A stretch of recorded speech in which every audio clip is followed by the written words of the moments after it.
السلام عليكم ورحمة الله وبركاته. الحمد لله رب العالمين والعاقبة للمتقين والصلاة والسلام على أشرف الأنبياء والمرسلين نبينا محمد وعلى آله وصحبه أجمعين وبعد. فعن أبي سعيد الخدري رضي الله تعالى عنه أن النبي صلى الله عليه وسلم قال: إياكم والجلوس بالطرقات. فقالوا يا رسول الله ما لنا من مجالسنا بد نتحدث فيها. فقال: إذ أبيتم إلا المجلس فاعطوا الطريق حقه. قالوا: وما حق الطريق يا رسول الله؟ قال: غض البصر وكف الأذى ورد السلام والأمر بالمعروف والنهي عن المنكر. رواه البخاری.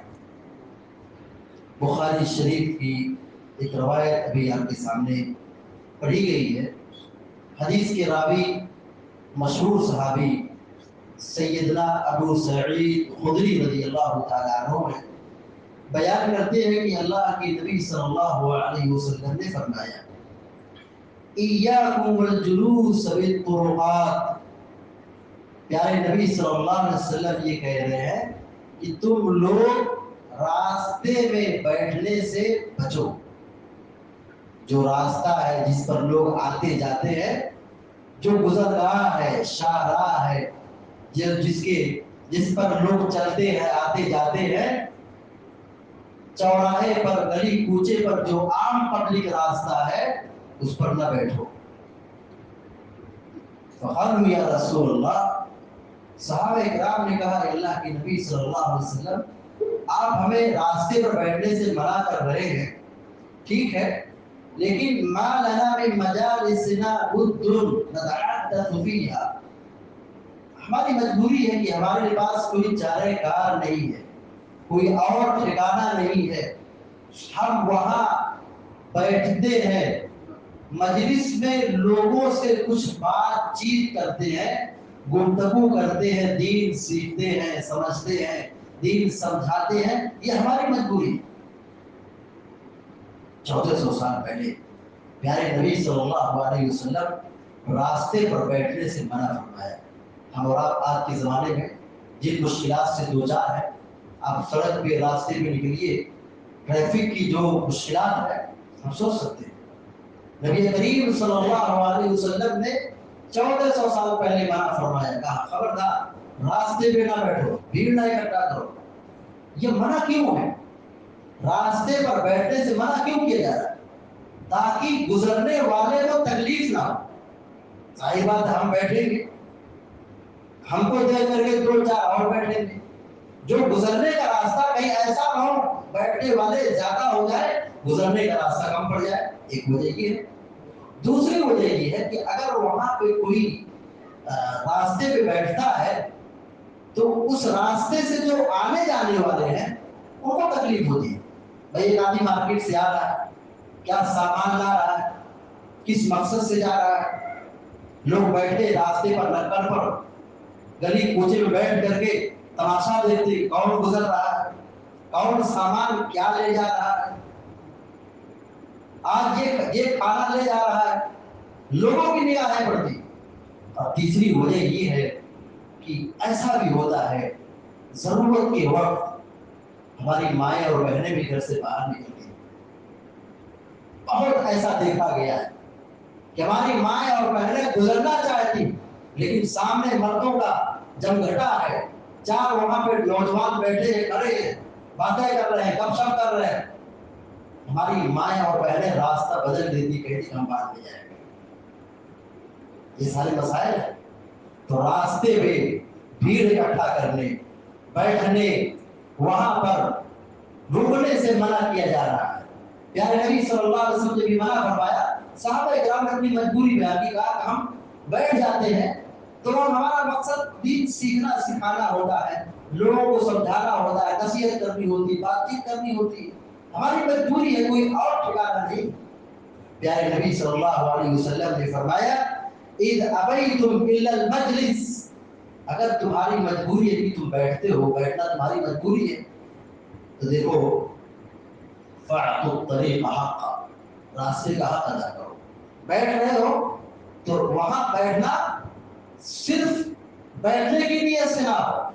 हम बैठते हैं रास्ते में, जिम्मेदारी क्या बढ़ गई, घर से बाहर रास्ते में जिम्मेदारी बढ़ गई, क्या रास्ते का हक अदा करो। बैठना है तो बैठना इसी सूरत में जायज हो सकता है, बैठ सकते हैं, बशर्ते कि हम रास्ते का हक अदा करें। सहाबे किराम ने कहा वमा हक़्क़ु तरीक़ या रसूलल्लाह, रास्ते का क्या हक है भाई, हम रास्ते में बैठेंगे, रास्ते का क्या हक है, उसकी वजाहत कीजिए। प्यारे नबी सल्लल्लाहु अलैहि वसल्लम नंबर 1 गज़्ज़ुल बसर, निगाहें पस्त रखो।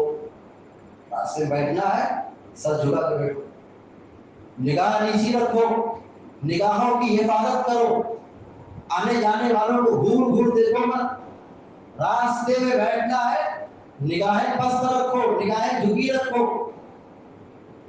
आज हमारे समाज का रवैया क्या है, हमारा दरवाजा रास्ते से टच है, हम सारा कूड़ा कबाड़ा सब दरवाजे के सामने खड़े रख देते हैं।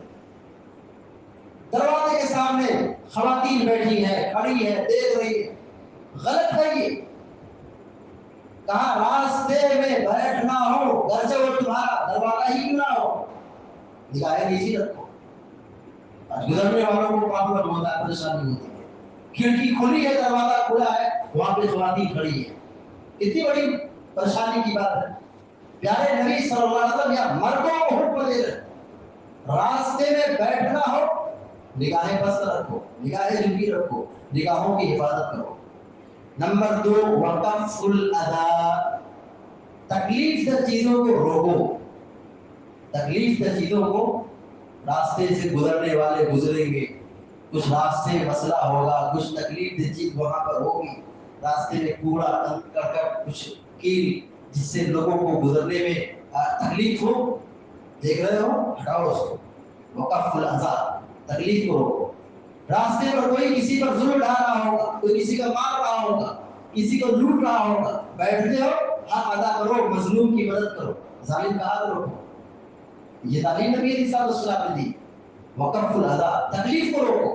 जहां तकलीफ सामने नजर आ रही है, कोई लूट रहा है, मार रहा है, काट रहा है, छीन रहा है, वहां खड़े हो जाओ।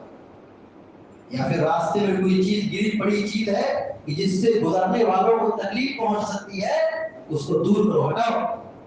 वरद्दुस सलाम, नंबर 3 आपने फरमाया सलाम का जवाब दो, क्योंकि जाहिर जब तुम बैठोगे लोग आएंगे तुमको देख के सलाम करेंगे, तो सलाम का जवाब दो। तीसरी जिम्मेदारी है सलाम का जवाब देना। देखिए सलाम करना सुन्नत है, सलाम का जवाब देना वाजिब है, सलाम का जवाब देना फर्ज है, नहीं देंगे गुनाह मिलेगा। सलाम नहीं करेंगे तो गुनाह नहीं मिलेगा। बात समझ आ रही है? सलाम करना सुन्नत है, सुन्नत पर अमल करना सवाब है। हमने किसी सलाम नहीं किया मिसाल के तौर पर, कोई गुनाह नहीं, लेकिन हमसे अगर किसी ने सलाम कर दिया, सलाम का जवाब नहीं दिया, गुनाह मिल जाएगा। तो सलाम का जवाब देना जरूरी है, रास्ते के हुकूक में से। वल अम्रु बिल मारूफ, नंबर 4 आपने फरमाया कि भलाई का हुक्म दो, भलाई का हुक्म दो, अच्छी अच्छी बात करो। वहां बैठ करके गीबत, चुगलखोरी, लूट मार की गुफ्तगू, किसी को मारने की प्लानिंग, ये सब नहीं होना चाहिए। रास्ते बैठते हैं तो अच्छी बात होनी चाहिए, दीन की बात होनी चाहिए, शरीयत की बात होनी चाहिए, जरूरत की बात होनी चाहिए, भलाई की बात होनी चाहिए। और नंबर 5 आपने फरमाया वन्नही अनिल मुनकर, मुनकर से रोको, बुरे कामों से रोको। ये 5 जिम्मेदारी हमारी है अगर हम रास्ते पर बैठते हैं।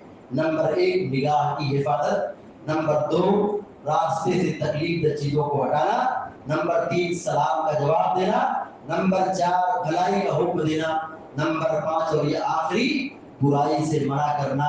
जब ये हम 5 काम करते हैं तो बसूरत मजबूरी हम रास्ते पर बैठ सकते हैं, वरना अगर کوئی ضرورت نہیں ہے ہم اپنے کام میں رہے یا اپنے گھر میں رہے راستے میں خواہ کھڑے رہے بیٹھے رہے یہ ہمارے دوست نہیں ہے. اللہ تعالیٰ سے دعا ہے کہ اللہ تعالیٰ ہم سب کو آپ سب کو شریعت کی روشنی میں زندگی گزارنے کی توفیق عطا فرمائے. آمین یا رب العالمین. اقول قولی هذا واستغفر الله لي ولكم ولسائر المسلمين فاستغفروه انه هو الغفور الرحيم. وصلى الله على نبينا محمد وسلم تسليما